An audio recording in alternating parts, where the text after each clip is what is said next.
Olá, seja bem-vindo ao Band Entrevista. Amanhã, eleitores de todo o país vão às urnas escolher os candidatos.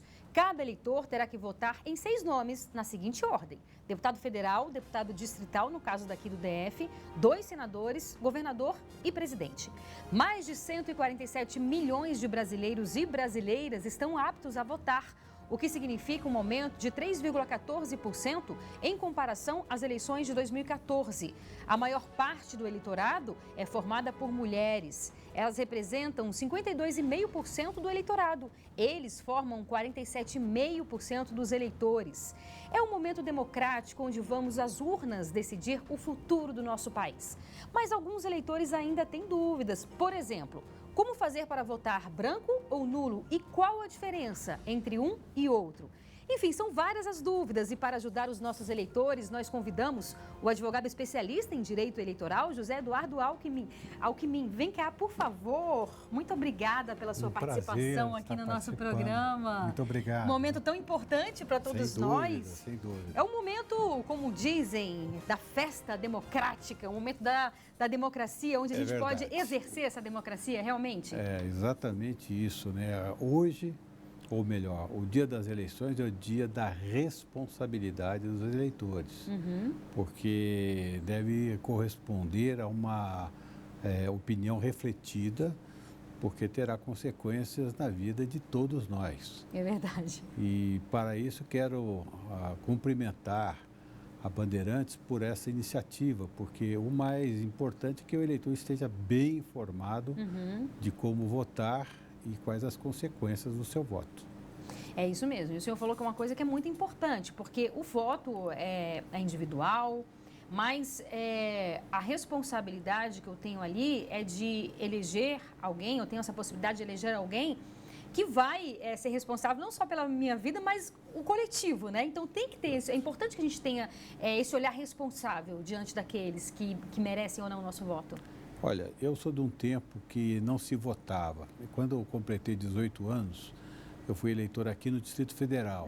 Naquela época só se votava para presidente da República. Como não tinha eleição para presidente, eu não votei durante muito tempo. Então o valor do voto realmente é algo que deve ser sempre manifestar nas pessoas uma consciência de que ele tem que ser preservado e ser muito zelado. Já há alguns que são inimigos da democracia, declaradamente, mas nós não podemos perder a confiança. E por mais que a gente questione e que tenhamos críticas ao nosso sistema democrático, e, enfim, todos nós temos, todo sistema tem as suas críticas, mas nada melhor do que a democracia, né? Onde você pode expressar a sua opinião, onde você pode exercer o seu voto, ou seja, com todas as críticas, ainda é o sistema, o melhor sistema que a gente pode escolher? O Churchill, né, aquele primeiro-ministro inglês, dizia que a democracia é um péssimo regime, com exceção de todos os outros. É o que preserva a liberdade. Eu me lembro que na faculdade, um professor ilustre, Josafá Marinho, naqueles tempos de ditadura militar, dizia que era a voz corrente que a democracia entre nós era inviável, porque o povo não sabia votar.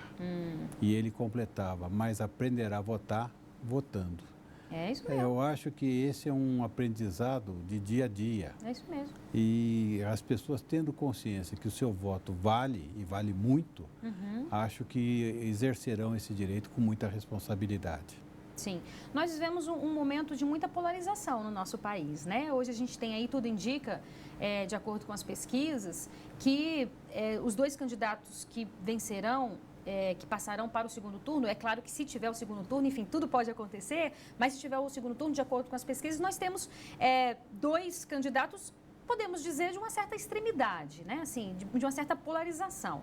Então, muitos pensam em anular o voto, a gente até falou sobre isso, em votar em branco, em anular. Queria saber a sua opinião sobre isso. Olha, sim, essas disputas são normais na democracia, porque cada um tem uma visão de vida diferente. E há quem não aceite nenhuma dessas opiniões mais agudas. Então, o eleitor tem 2 recursos.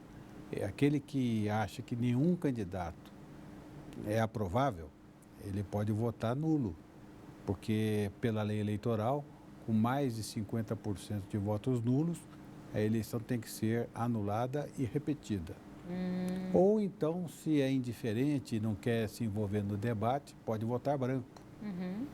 E aí o voto será mais ou menos subscrevendo a vontade da maioria.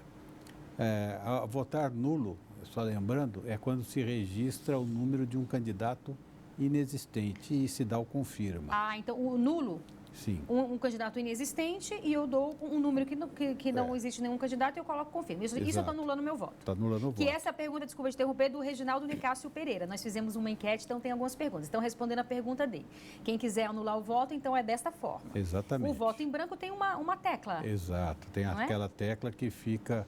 Tem a tecla verde, que é o confirma, a vermelha, que é para retomar o processo de votação, e a tecla branca, que é exatamente o voto em branco. Então, é uma forma de protesto, né? A gente vive no sistema democrático, até isso é possível, mas isso pode beneficiar quem? Quem estiver liderando, no caso das eleições majoritárias, para presidente e para governador. Isso beneficia quem estiver liderando as pesquisas? Ah, sem dúvida. É isso. A não manifestação, em prima facie, né? Preliminarmente, ela é favorável a quem está liderando. Então, assim, é bom que as pessoas tenham acesso a essa informação. Então, querendo ou não, eu estou anulando ou votando em branco, mas eu estou beneficiando aquele candidato que está em melhor lugar nas pesquisas eleitorais, é isso? Que está em melhor classificação na apuração, né? Então, digamos, porque pesquisa a gente pode questionar se a pesquisa está bem ou se está mal e tal. Mas na apuração, o candidato mais votado certamente se beneficiará, em princípio, dos votos nulos e brancos, porque é aquela manifestação apolítica. Então, isso a gente está falando para presidente e para governador. No caso de deputados e para senador também, como é que seria isso? Nessas eleições, o senador é uma eleição que se diz majoritária, é como governador e presidente. Vale o mais votado. Agora, nas eleições proporcionais, que são exatamente os de deputado, como também de vereadores, se fosse eleição municipal, aí o que vale, em primeiro lugar, é o voto no partido. Tanto que o sistema admite que o eleitor não vote em nenhum candidato, mas vote só no partido. Então, se digita lá 2 números, que são os números, que são os números do partido, o voto está perfeito. Está votado naquele partido. E aí, dentro do partido, o candidato que tiver um número maior de votos, esses votos também vão beneficiá-lo, é isso? Porque o que acontece? Feita a votação, tem lá um número de votos conferidos aos candidatos.